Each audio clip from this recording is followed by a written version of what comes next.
Hi, Goddess of Love here. Kamusta kayo dyan, mga goddess ko? So, yeah, again, no, another reading tayo for you, all signs, no? Kamusta kayo dyan? Kamusta ang inyong Semana Santa, no? Tomorrow, no, today pala, no, Black Friday na sa atin. So, yeah, I know na nasa bahay lang tayo ngayon, no, and together with our family, no, mostly. So, it's time for us to, yeah, repent, no, our sins, 'di ba, mga goddesses ko. So, kaya ngayon, ang reading natin today is, ano yung hinihintay ni universe na i-confess natin, no? Ano yung hinihintay ni universe na i-confess, na aminin natin na mga kasalanan or mga kasalanan natin, para mapatawad na tayo ni universe, no? Lalo na ngayon yung panahon na eto na naman, no, nagsa-sacrifice na naman sa atin si Jesus Christ, no? Siya na naman yung magbabayad ng mga kasalanan natin. So, ano yung mga kailangan nating i-confess, hinihintay ni universe sa atin na i-confess natin, aminin natin na mga kasalanan natin sa sarili natin, sa kapwa natin, no? At para mapatawad na tayo, no, ni universe, ng ating source, no, kung sino man yung tinuturing ninyong God, right? Ng mga goddesses ko. So, yeah. So, let's start natin, Aquarius. Kamusta kayo dyan, mga Aquarius natin, no?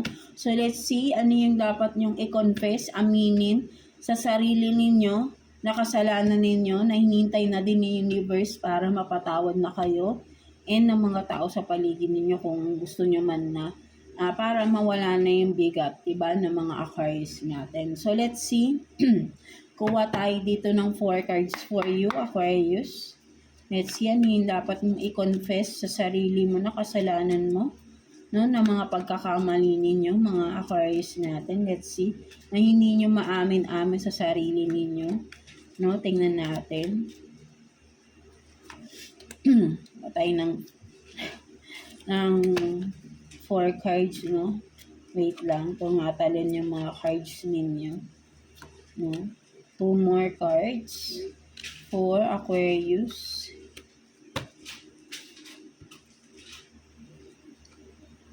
So you have this Justice,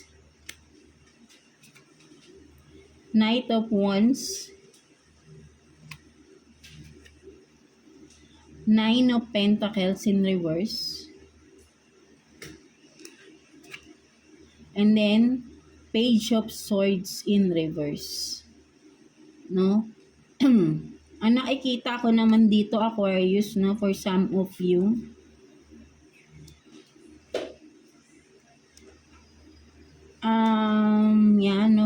meron ditong may specific person ka ba na parang sabihin natin na nakaalitan mo, Aquarius, no, recently or sa past, no? At yan, naapektuhan dito kasi, no, naapektuhan yung iyong kabuhayan, no, for some of you, no, Aquarius natin, no? Parang you are seeking for justice, or sabihin natin ng,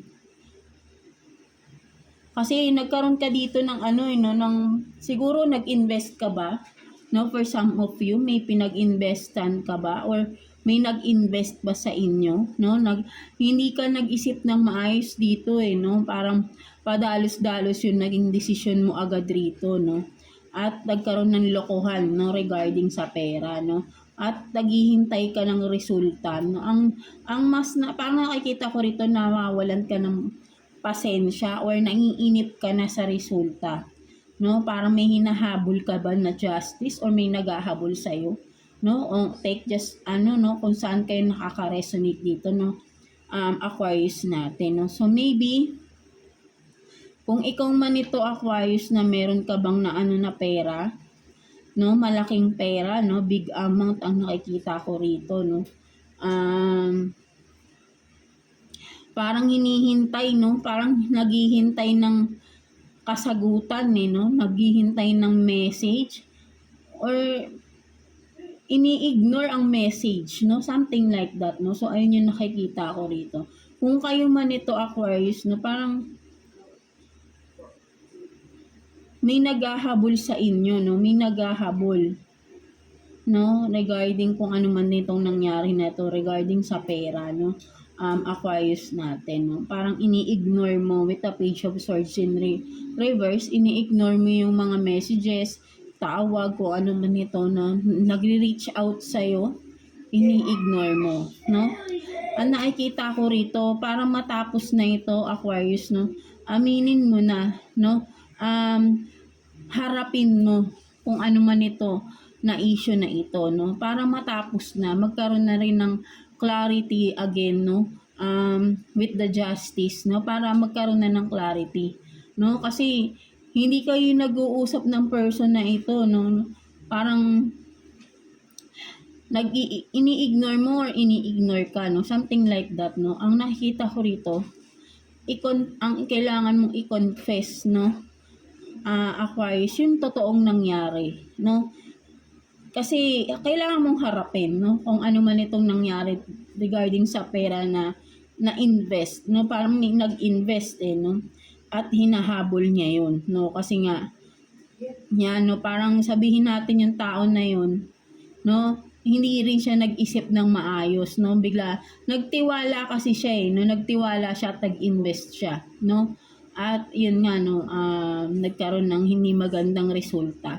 No, kung kayo man yun, Aquarius, of course, no, sinasabi dito ni Universe is may legal kasi rito, no? May legal na ano rito, issue rito, no? So, harapin mo, no? Lalo na para hindi na lumala yung issue na ito at hindi na lumala kung ano man yung kaso, no? Para may nakikita kasi ko may nagsampa ng kaso, no? Aquarius, hindi ito habang buhay na mai-ignore mo, no? Ganun, no, mga Aquarius natin. Harapin mo ito, no? Something like that. So, ayun yung nakikita ko.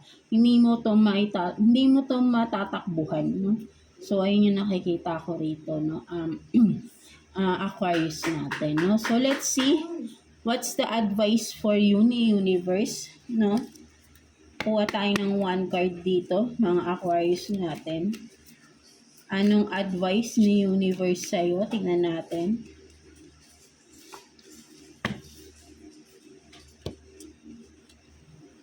So, you have this elevate. Tingnan natin. You get what you believe you deserve. It's time to raise your standards. So, ang nakikita ko talaga rito, no, sinasabi nga dito is, yan, no, naniniwala ka.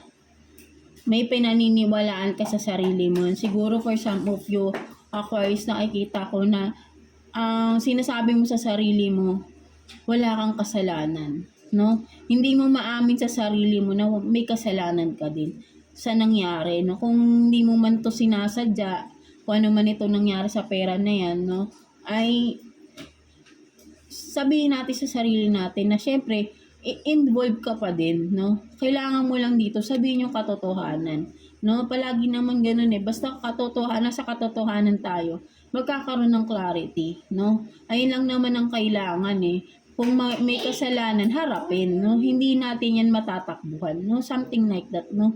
Hindi, kasi with the elevate, no? Kailangan mo mag-stand up, no? Speak out, no? Kung ano yung dapat. Kasi nga, hindi habang buhay parang maitatago mo ito, no? Something like that, ng mga Aquarius natin. So, yun sinasabi nga rito, it's time to raise, no? It's time, ang mas nakikita ko, it's time for you to speak the truth, no? Harapin, no? It's time for you to face this, no? Something like that, no? Ayun yung nakikita ko, mas nakikita ko rito, no? Para magkaroon ka naman ng self-worth, no? Pahalagahan mo rin kasi masyado nang nababa na rin yung dignidad mo rito. Kung magkakaroon ng magandang pag-uusap, no? Mare-resolve rin ito, no? Something like that, Aquarius. Huwag mo nang palalain kung ano mang itong issue na to, lalo na nasa legal na for some of you, no? Mga Aquarius natin, no? So, yeah. That's it for you, mga Aquarius, no? So, kung sino man yung naka-resonate dito, no? Sana ay harapin mo na, no? Para matapos na rin no, tong issue na ito, no? At hindi na lumala, lalo na nasa legal na again, no? So, yeah, that's it for you. So, thank you for watching. God bless you all. Thank you for watching, Aquarius.